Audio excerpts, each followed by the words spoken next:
প্রবাসী বাংলাদেশিদের জন্য ভিসা সংক্রান্ত জটিলতা দূর করতে আমরা গভীরভাবে কাজ করে যাচ্ছি। বাংলাদেশি নাগরিকদের জন্য আরব আমিরাত পুনরায় ভিসা চালু করেছে।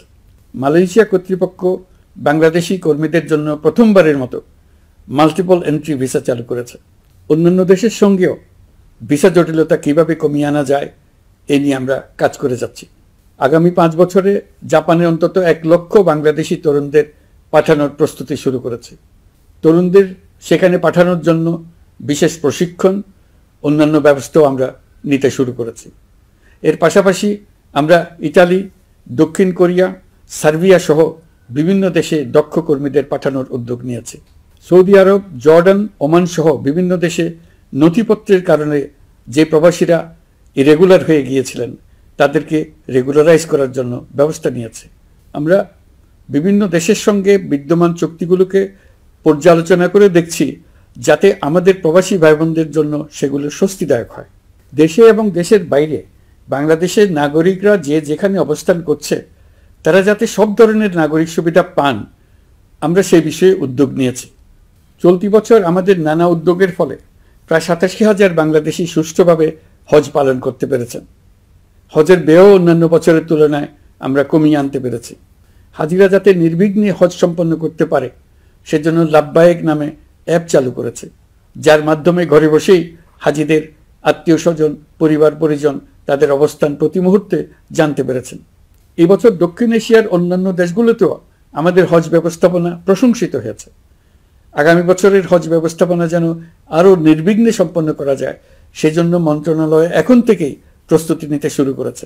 প্রিয় দেশবাসী, জুলাই গণঅভ্যুত্থানে তরুণ শিক্ষার্থীদের পাশে ঢাল হয়ে দাঁড়িয়েছিলেন আমাদের বাবা মা ও শিক্ষকরা। আমাদের বাবা মায়েরা তাদের সন্তানকে বহু কষ্টে বড় করে বিশ্ববিদ্যালয়ে পাঠায়। লেখাপড়া শেষ করে অনেক ছাত্র অসুস্থ হয়ে বের হয়। এর কারণ আবাসিক হলের নোংরা পরিবেশ, খাবারের নিম্নমান, তার উপর দলীয় সন্ত্রাসীদের দমনপীড়ন। বিশ্ববিদ্যালয়ে পড়াশোনার পরিবর্তে প্রতিদিন শিক্ষার্থীদের জোর করে রাজনৈতিক দলের প্রোগ্রামে নিয়ে যাওয়া হতো। প্রশাসন ও শিক্ষকরা সবই জানতেন, অথচ কেউ এটি থামাতে পারেননি, চেষ্টাও করেননি। কারণ শিক্ষকদের একটি বড় অংশ প্রমোশনের জন্য, সুবিধার জন্য দলীয় রাজনীতিতে জড়িত ছিলেন, নিপীড়কের ভূমিকায় ছিলেন। প্রতিটি বিশ্ববিদ্যালয়ের আবাসিক হলগুলোতে দলীয় সন্ত্রাসীদের নিয়ন্ত্রণ আর অমানসিক নির্যাতন চলত। সেখানে গড়ে তোলা হয়েছিল টর্চার সেল। অন্তর্বর্তী সরকার প্রতিশ্রুতিবদ্ধ যে আমরা আর কখনো শিক্ষা প্রতিষ্ঠানগুলোকে এমন কোনো রাজনীতি দ্বারা কলুষিত হতে দেব না যা পড়াশোনার পরিবেশ নষ্ট করে, তরুণদের জীবন ধ্বংস করে। বাবা মায়েদের যেন সন্তানকে বিশ্ববিদ্যালয়ে পড়তে পাঠিয়ে আর কখনো শঙ্কায় থাকতে না হয়। বর্তমান সরকার দায়িত্ব গ্রহণের পরপরই শিক্ষা ব্যবস্থার উন্নতির জন্য ধারাবাহিকভাবে পরামর্শ কমিটির সঙ্গে বৈঠক করেছে, বিভিন্ন উদ্যোগ হাতে নিয়েছে। বিদ্যালয়গুলোতে শিক্ষার মান কিভাবে বাড়ানো যায় সে বিষয়ে বিভিন্ন উদ্যোগ নেওয়া হচ্ছে।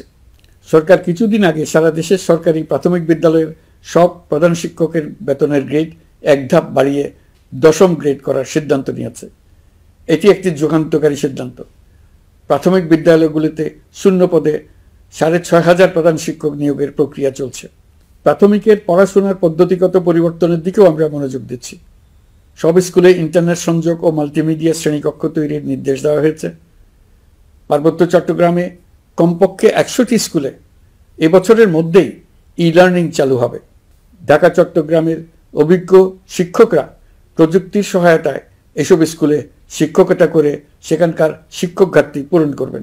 যেসব এলাকায় বিদ্যুতের ঘাটতি রয়েছে সেখানে সোলার প্যানেল বসিয়ে বিদ্যুতের ঘাটতি নিরসন এবং মোবাইল নেটওয়ার্ক ও স্টারলিং পরিষেবা ব্যবহার করে এই সংকট মোকাবেলা করা হচ্ছে। স্কুলগুলোতে মেয়েদের জন্য বিশেষ ব্যবস্থা গ্রহণ করে তাদের পড়াশোনার উপযোগী করে তোলা হচ্ছে। স্কুলের অবকাঠামোকে নারীবান্ধব করে তুলতে স্কুল ভবন নির্মাণের সময় কমিটিতে নারী স্থপতি রাখার নিয়ম করা হয়েছে। আমাদের লক্ষ্য হলো স্কুল ভবনের ডিজাইন থেকে শুরু করে পড়াশোনার পরিবেশ চিন্তাভাবনায় মেয়েদেরকে বিশেষভাবে গুরুত্ব দেওয়া, যাতে তারা ব্যক্তিগত নিরাপত্তা ও স্বাস্থ্যের দিক থেকে স্বস্তিদায়ক পরিবেশে পড়াশোনা করতে পারে।